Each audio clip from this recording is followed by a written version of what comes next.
یہ آقا علیہ السلام نے اپنی 40 سالہ زندگی کی پریکٹس سے اپنے آپ کو ایک مصدقہ، ایک کریڈیبل سورس بنایا، اسٹیبلش کیا۔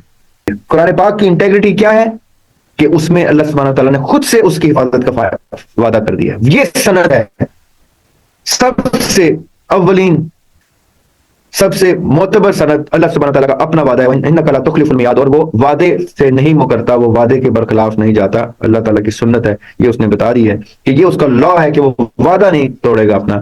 تو اس نے جب وعدہ کر دیا اس کی حفاظت کا، تو اس کے کلام کی انٹیگریٹی اسٹیبلش ہو گئی۔ تو مولا علی نے کہا تھا نا کہ میں اللہ سبحانہ تعالیٰ کی عبادت اس لیے نہیں کرتا کیونکہ میں ڈرتا ہوں میں اس کی عبادت اس لیے کرتا ہوں کیونکہ مجھے پتہ چل چکا ہے کہ وہ عبادت کے قابل ہے۔ آئی ہیو ریکگنائزڈ، مجھے معرفت ہو گئی ہے اس چیز کی کہ وہ اس کی تو عبادت ہی کی جائے تو کی جائے، وہ ہر درجے سے اوپر چلا گیا ہے۔ سگنیفیکنس آف ایتھکس کیا ہے؟ آف دا کریچر کی سگنیفیکنس یہ ہے کہ جس شخص میں یہ اصول پرستی آ جاتی ہے، یہ ایتھکس اور یہ سارے حساب کتاب کے معاملات جو ہے وہ لاز پر بیسڈ، پرنسپل اورینٹڈ ہو جاتے ہیں، اس کے اندر پائٹی آ جاتی ہے۔ پائٹی کس کو کہتے ہیں؟ بینگ پائس، نیک ہونا، وہ ایک نیک شخص بن جاتا ہے، وہ اس کے اندر پیورٹی آ جاتی ہے، اس کے اندر کریڈیبلٹی آ جاتی ہے، اس کے اندر انٹیگریٹی آ جاتی ہے، اس کے اندر آتھینٹسٹی آ جاتی ہے۔ اب یہ وہ الفاظ میں نے کیوں یوز کیے ہیں؟ کریڈیبلٹی اس کو کہتے ہیں کہ وہ ہم اکثر ٹیلی ویژن پہ دیکھتے ہیں نا، مصدقہ اطلاعات سے موصول ہوئی ہے خبر، یا مصدقہ شہادتیں بتا رہی ہیں کہ چاند نظر آ گیا، یعنی کریڈیبل سورس۔ اب کریڈیبل سورس کون سی ہوتی ہے؟ جو ایتھکس کی پرسونیفیکیشن ہوتی ہے، یعنی ایسے شخص نے کہا چاند دیکھو، جس نے کبھی ایسی انیتھیکل حرکت کی نہیں کہ وہ جھوٹ بول دے for the sake of some interest. اس کے اندر اس نے اپنے آپ کو اتنا پیور رکھا ہے، اتنا ایتھیکل رکھا ہے کہ اس سے آپ اس چیز کی توقع، کیلکولیٹر سے جیسے ہم توقع نہیں رکھ سکتے کہ 2 + 2 = 5 کرے گا، اس طرح فلاں شخص اتنا اتنا صادق ہے، اتنا سچا ہے کہ اس سے جھوٹ کی توقع ہی نہیں رکھی جا سکتی۔ جیسے 1 ہارس پاور کے انجن سے 2 ہارس پاور کی انرجی نہیں توقع رکھ سکتے ہم، کیونکہ وہ ڈیزائن ہی up to optimum 1 horse power کی انرجی ہے۔ اسی طرح ایک ایتھیکل انسان اپنی کریڈیبلٹی کو معاشرے میں، کریکٹر میں ایسے اسٹیبلش کرتا ہے کہ اس نے کہہ دیا تو ہوگا۔ یہ آقا علیہ السلام نے اپنی 40 سالہ زندگی کی پریکٹس سے اپنے آپ کو ایک مصدقہ، ایک کریڈیبل سورس بنایا، اسٹیبلش کیا، رائٹ؟ تو یہ جو کریڈیبلٹی ہے یہ آپ کی ایتھکس کے اوپر ایتھکس کی ریفلیکشن ہوتی ہے معاشرے کی نظروں میں۔ آپ کی ایتھکس معاشرے کی زبان سے نکلتی ہیں، آپ کی ایتھکس آپ کی سراؤنڈنگز میں ریفلیکٹ کرتی ہیں آئینے کی طرح۔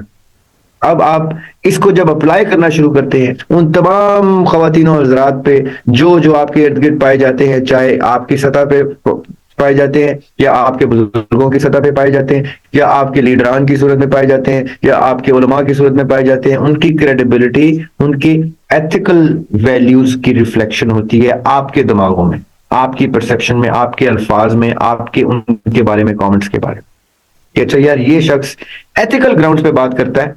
تو اگر کسی نے کوئی ایسی بھی چیز بول دی ہے جو ہماری کسی سوچ کے برخلاف ہے تو ہمیں کانٹمپلیٹ کرنا پڑے گا، سوچنا پڑے گا اس پہ کہ oh my God, he is such an ethical person that his credibility supersedes what the integrity of the information that we have. ابھی میں نے کیا جملہ بولا ہے، خطرناک بات کی ہے میں نے، سمجھ نہیں آ۔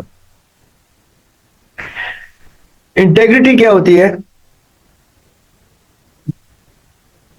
کسی شخص یا کسی انفارمیشن کو مستند ہونا،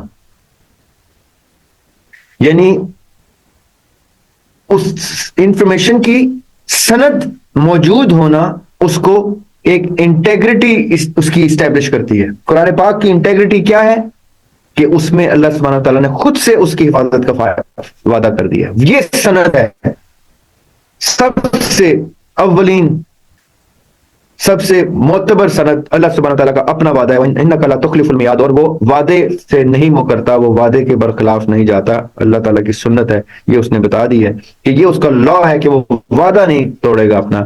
تو اس نے جب وعدہ کر دیا اس کی حفاظت کا، تو اس کے کلام کی انٹیگریٹی اسٹیبلش ہو گئی, اس کے کلام کو سند مل گئی from the very creator himself. اب یہ انٹیگریٹی قرآن پاک کی آ گئی ہے. میں نے قرآن پاک پڑھا ہوا ہے, اب یہاں پہ میں توجہ نہیں رہے آپ لوگوں کی کہ میں نے قرآن پاک پڑھا ہوا ہے اور میں نے کس تفسیر کے تحت اس پرٹیکولر چیپٹر کی, آیت کی, سورت کی, اس سپارے کی ایک سرٹن ایسنس میں نے ایکوائر کی ہے اوور دا ایئرز, بچپن سے کرتے کرتے, اور اچانک سے ایک اوتھینٹک سورس سے, ایک کریڈیبل سورس سے ایک بات آتی ہے جو میری اتنے عرصے کی تعلیمات کے برخلاف کھڑی ہوتی ہے. تو کیا ہوتا ہے کہ انٹیگریٹی چیلنج ہو جاتی ہے. کس چیز کی؟ میرے اس سٹورڈ کانٹینٹ کی جو میں نے 20-30 سال پڑھ کے ایکوائر کیا ہے. تو ہوتا کیا ہے پھر آپ میزان میں رکھ دیتے ہیں اس شخص کو, اس شخص کی گفتگو کو, اس شخص کے کوٹڈ ریفرنسز کو, اور اپنی ساری زندگی کی تپسیا کو کہ بھائی اب ان میں سے کوئی ایک درست ہے. تو انصاف کا تقاضا کیا ہے؟ ایک ایتھیکل آدمی کیا کرے گا کہ اس وقت اپنی سوچ کو بھی اس میدان میں ڈالے. وہ یہ نہیں کہے گا میرے باپ نے کہا تو ایسا ہوگا, تو میری ماں نے سکھایا تو ایسا ہوگا, میرے ٹیچر نے کہا تو ایسا, میں نے پڑھا ہے فلاں کتاب میں, تو وہ کہے گا اب تو انٹیگریٹی کسی ایک چیز کی ثابت ہوگی کیونکہ دے آر کاؤنٹر نیریٹیوز, یہ تو ایک دوسرے کے برخلاف. اب کیا کیا جائے؟ پھر جب میدان میں آئے گا تو وہ اس کے ریفرنسز, اس کی سمجھ بوجھ, اس کے مثالیں, اس کا فلسفہ, وہ پھر آپ تحقیق کے اندر جا کے اپنا تو ڈیٹا آپ پرولیں گے, اس کا کلیم پرولنے کے لیے آپ ایک تحقیق کے رستے پہ چل پڑیں گے, اور اس وقت تک تحقیق کریں گے جب تک حقائق سامنے آ کے یہ نہیں بتا دیتے کہ سچ کیا ہے. جب تک حقائق یہ نہیں بتا دیتے کہ سچ کیا ہے. میں واپس آتا ہوں آپ کو اصلیت والی گفتگو کے اوپر کہ ایک چرچ میں جاتا ہوا بندہ, ایک مسجد میں جاتا ہوا بندہ, دونوں ایک سرٹن خدا کو پوج رہے ہیں, تو فیکٹ فائنڈنگ بتائے گی, آپ کی اپنی ذاتی فیکٹ فائنڈنگ بتائے گی کہ اس کی اصلیت خدا کی اور اس کی اصلیت خدا کی کے درمیان میں کہیں پہ ملائیں تو کامن گراؤنڈ جو بنیں گے وہ حقائق ہوں گے, اور پھر اس کے حقائق اور اس کے حقائق کو بیچ میں جوڑیں گے تو جو کامن گراؤنڈ ہوں گے وہ سچ ہوگا. Realities brought together wherever they coincide, that's a fact. When facts brought together wherever they coincide, that's the truth. And then truths of various areas in the globe, when they are brought together where they coincide, is called universally acclaimed truth, universal truth.